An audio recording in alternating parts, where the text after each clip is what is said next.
Bonsoir à tous et toutes et bienvenue au 20h sur Espace TV. Au sommaire de ce journal, la question des détenus politiques, des opérations de déguerpissement était entre autres sujet débattu au cours de la rencontre entre le chef de file de l'opposition et le président de la République. Mamadou Sylla a tenu une réunion de restitution ce lundi. Déguerpissement des emprises de la voie publique. L'initiative vient du président de la République selon des membres du gouvernement. Ces derniers préviennent que quiconque occupera à nouveau ces lieux sera sévèrement sanctionné par la loi. Et puis Conakry envahi par une vague de poussière. Cette pollution a des graves conséquences sur la santé mais aussi sur la sécurité et l'économie. Précisons que le premier lot de vaccins anti-Ebola n'a pu atterrir à l'aéroport dimanche dernier en raison de cette brume sèche. Il en avait fait la demande et c'est chose faite. Le week-end dernier, le chef de file de l'opposition a été reçu par le président de la République au palais Sékou Touréa, au centre des discussions des sujets d'actualité liés notamment au cas des détenus politiques, des opérations de déguerpissement. Mamadou Sylla aussi a sollicité une nouvelle audience afin de présenter au chef de l'État son cabinet et lui proposer un mémorandum. Le point avec Ali Badara Camara et Amar Alexila. Après sa visite dans plusieurs institutions républicaines, le chef de file de l'opposition a mis le cap ce week-end sur la présidence de la République. Une rencontre avec le chef de l'État au cours de laquelle il a réitéré sa volonté avec son cabinet de se rendre à la maison centrale de Conakry pour toucher du doigt les conditions de détention des acteurs politiques. L'élévation du taux de chômage encouragée par les opérations de déguerpissement et la fermeture des frontières ont aussi été passées au scanner. Les détenus qui sont pris avant l'élection et pendant les élections et après les élections. Donc c'est ces détenus-là qu'on veut visiter. Et laquelle vraiment j'avoue qu'il était très disponible. Il a donné l'accord pour dire que quand ce ministre qui n'est pas là, ministre de la Justice, garde des Sceaux, et puis il va les instruire pour qu'on puisse aller voir les garnisons, le BAF de prison. Donc aussi, le deuxième que j'ai obtenu, c'est pour qu'il me reçoive avec mon cabinet et venir le remettre, n'est-ce pas, non seulement présenter mon cabinet, et aussi venir le remettre officiellement notre mémo de contribution qu'on a fait. Après la restitution de sa visite aux membres du cabinet composé d'anciens ministres et candidats malheureux à la présidentielle du 18 octobre, le porte-parole revient sur la seconde question qui a dominé le débat. En deuxième point, nous avons finalisé le mémorandum qui devra lui être déposé. Avec la nouvelle nomenclature du paysage politique, les membres du cabinet privilégient le dialogue en vue de trouver des compromis aux éventuels problèmes dans le pays. Vous savez, vous ne pouvez pas continuer à vivre dans le déni ou dans l'adversité. Je vous dis, toutes les options sont ouvertes. Aujourd'hui, nous privilégions le dialogue, le tempérer, l'accalmie, surfer sur l'accalmie, pacifier le débat. Ce mardi, une rencontre est prévue entre le chef de file de l'opposition et l'USAID, cette agence américaine de développement. Je vous l'annonçais tantôt à l'entame, le gouvernement guinéen a expliqué ce lundi à la presse nationale le bien fondé des déguerpissements en cours dans la capitale et périphérie. L'initiative vient du président de la République en personne, expliquent les membres du gouvernement présents à ce point de presse qui s'est tenu au gouvernorat de la ville de Conakry. Par la même occasion, il prévient que quiconque occupera à nouveau ces lieux déguerpis sera sévèrement sanctionné. Reportage Mamoudou Boulere Diallo. Après une avalanche de critiques par une partie de la population, le gouvernement s'explique enfin sur l'opération de déguerpissement qu'il a entamée dans la capitale Conakry et périphérie. Les 4 ministres, le gouverneur de la ville de Conakry et les maires de 5 communes ainsi que leurs techniciens jurent que l'opération est bénéfique et donc obligatoire pour faire des espaces publics enviables. Ce n'est pas de gaieté de cœur que le gouvernement peut démolir tous ces toutes ces petites constructions qui étaient dans l'illégalité. Mais le gouvernement est obligé de le faire. La grosse question que se pose les déguerpis, c'est pourquoi l'État laisse les populations investir pour venir détruire après. Sur le sujet, le gouverneur de la ville de Conakry jure que l'État n'est jamais en retard par rapport à ses citoyens. Le ministre de la ville et de l'aménagement du territoire, lui, a donné une autre explication. C'est à l'avènement du président de la République à la tête de ce pays-là que nous avons, le président a instruit le ministère de la ville et de l'aménagement du territoire d'élaborer une politique qu'on a appelée la politique de l'habitat vision 2021 qui prend en compte tous ces problèmes qu'il y a aujourd'hui. Donc s'il n'y avait pas de politique, il n'y avait pas de vision, les gens ont continué n'importe comment et c'est maintenant que nous prenons la décision de pouvoir les dégager. À ceux qui crient aux 2 poids 2 mesures, le gouvernement explique que personne ne sera épargné, que tous les domaines de l'État seront récupérés et valorisés. Le ministre de l'administration du territoire et celui de l'aménagement de la ville préviennent aussi ceux qui taxent l'opération d'un feu de paille. Chaque centimètre carré de dégagé doit avoir un garde communal comme un piquet pour surveiller. Et c'est là, justement, que vont tomber les sanctions. Tous ceux qui, de façon malheureuse, souhaiteraient être des récidivistes, nous leur lançons un appel qu'il ne faut pas tenter. Parce que si vous tentez, nous allons revenir détruire, mais cette fois-ci à vos frais et vous aurez de fortes pénalités. Après Conakry, les bulldozers du ministère de l'Aménagement seront à l'intérieur du pays pour démolir d'autres constructions dites anarchiques.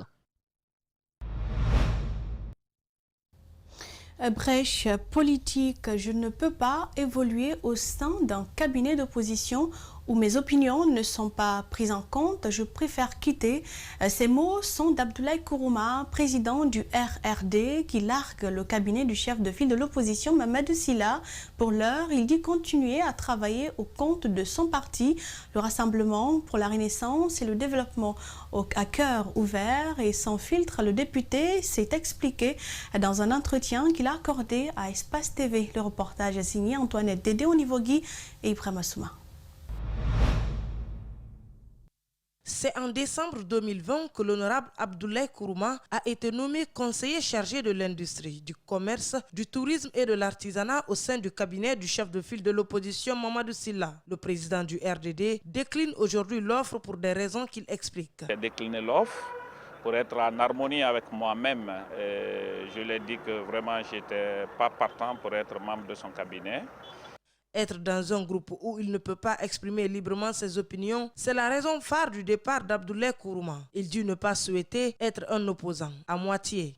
Donc je me suis dit que je préfère être dans une équipe et non dans un groupe, parce que je ne parle pas de Mamadou Sylla à proprement dite, mais la composition du groupe. Vraiment, je ne me sens pas ou je ne me sentais pas à l'aise en étant dans le cabinet de Mamadou Sylla. Je voudrais vraiment exercer selon le programme et la philosophie de mon parti.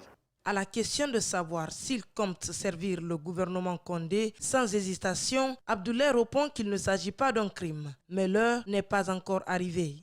Si je veux travailler avec le pouvoir, je le fais de façon officielle et je fais une déclaration officielle pour travailler avec le pouvoir. Mais tel n'est pas le cas. Tel n'est pas le cas. Je suis d'une opposition réelle et réaliste.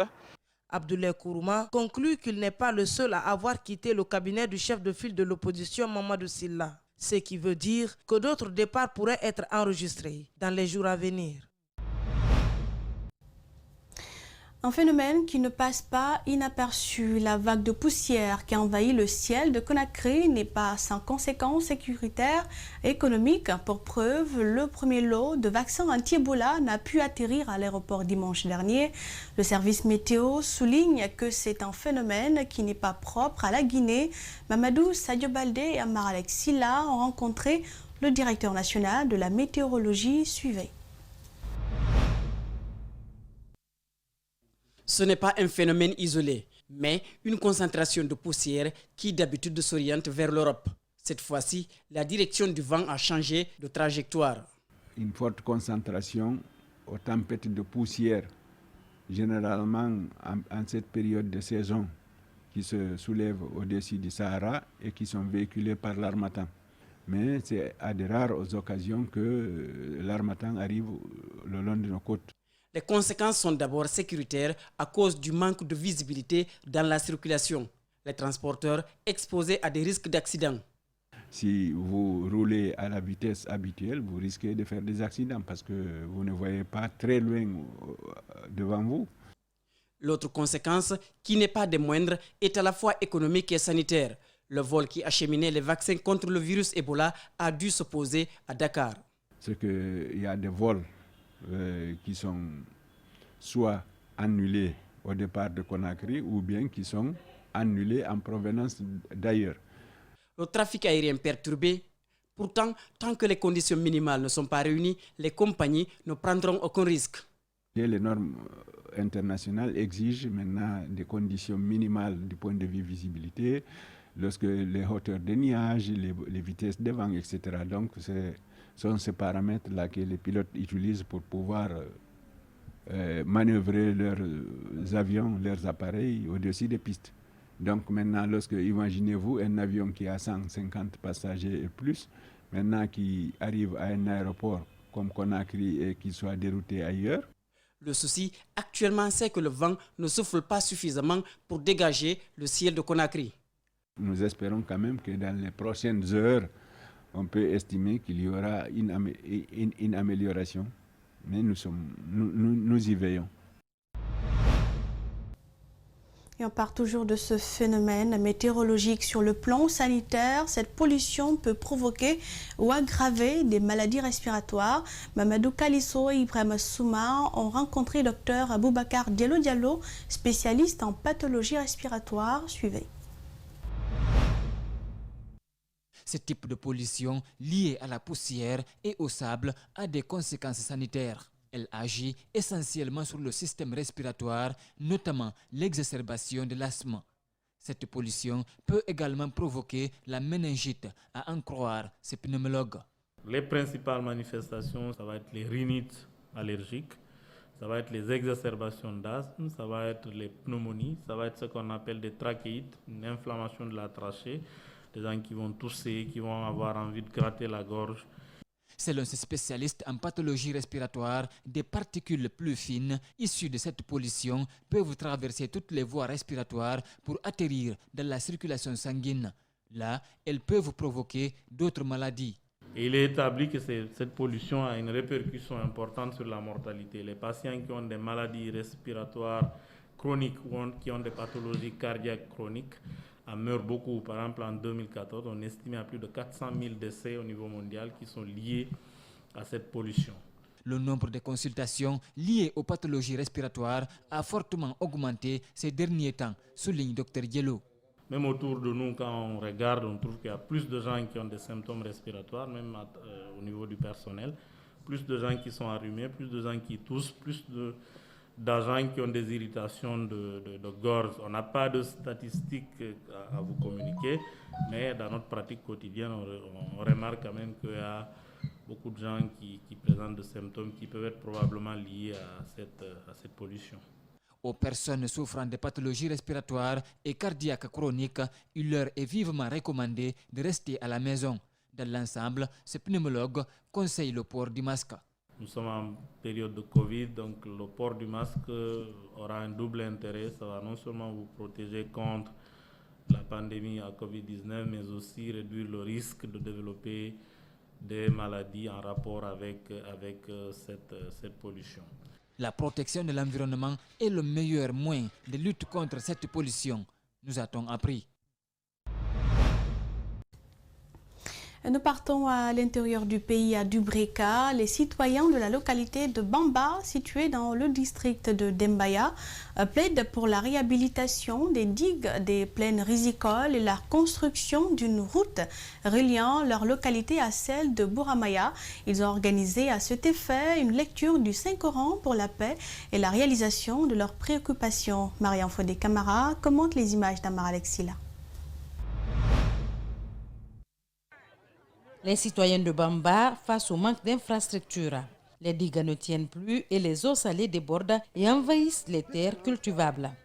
Conséquence, les travaux champêtres peinent à se faire et les cultures ne peuvent réussir. Avec la construction des digues, le sémence réussissait bien. Mais toutes les digues sont détruites et cela occasionne la montée des eaux salées. Nous avons cette difficulté ici.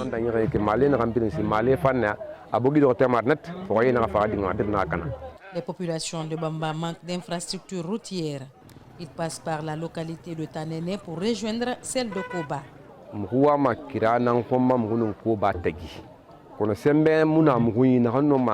une route entre notre localité et celle de Koba. Et nous n'avons pas de moyens, pourtant la construction d'une route pourrait être bénéfique pour les populations. Il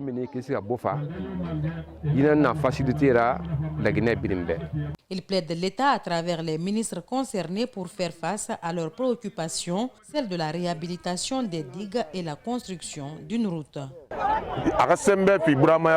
Que l'État nous aide pour avoir des digues pour que les populations continuent de vivre de leur sueur. Que le gouvernement nous aide à avoir des routes entre Koba et Bamba. En attendant la réaction de l'État, les citoyens font des bénédictions et prières pour que Dieu exauce leurs vœux. Très bonne nouvelle pour les amoureux de grillades. Notez-le bien dans vos agendas. Le festival panafricain de grillades aura lieu les 3, 4 et 5 avril prochains au Palais du Peuple. L'annonce a été faite ce lundi par la directrice de l'agence Yocam, la structure organisatrice. Et ce grand rendez-vous gastronomique intervient dans un contexte de double crise sanitaire, le Covid-19 et Ebola. Mais soyez sans crainte, les organisateurs assurent que des dispositions sont prises pour limiter la propagation des virus. Le compte-rendu de Fatoumata Bintabari et Ibrahima Sori Kamara. Après une année d'interruption pour des raisons sanitaires, le Festival panafricain des grillades reprendra en avril 2021 au Palais du Peuple. Les organisateurs veulent cette fois-ci faire en sorte que le Covid-19 et Ebola ne soient plus un obstacle à la tenue de cet événement. La non-tenue de cet événement ne nous a point freinés. Bien au contraire, nous avons fait preuve de résilience et d'espoir. La pandémie est encore là et nous devons apprendre à vivre avec, en respectant avant tout les gestes barrières pendant cette édition. Ce festival réunit des grilleurs de plusieurs pays d'Afrique. Il célèbre donc la diversité culturelle de l'Afrique, notamment celle de la Guinée à travers la gastronomie. Cette année, il se déroule dans un contexte un peu plus particulier à raison de la crise sanitaire. Et pour cela, des mesures de prévention sont envisagées. Il n'y aura pas le concours d'assaisonnement comme d'habitude. On est en train de penser à l'organiser autrement parce que les participants aussi.